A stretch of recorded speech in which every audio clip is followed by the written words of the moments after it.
ირაკლი ღარიბაშვილის მიერ წარდგენილ მთავრობის ახალ შემადგენლობას პრეზიდენტმა ხელი არ მოაწერა.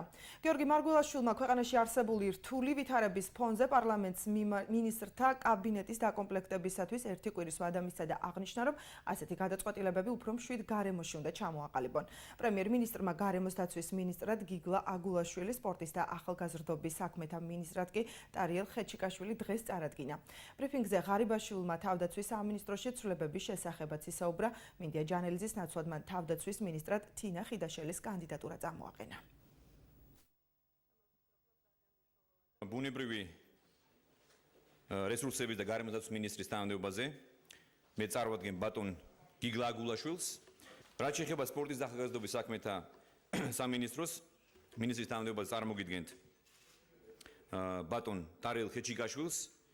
თავდაცვის მინისტრის პოსტზე წარმოგიდგენთ ქალბატონ თინა ხიდაშელს. მიმართავ თხოვნით ყველას, საქართველოს პრეზიდენტს, საქართველოს პარლამენტს, რომ მაქსიმალურად დაჩქარდეს მთავრობისთვის ნდობის ხელახალი გამოცხადების პროცედურები.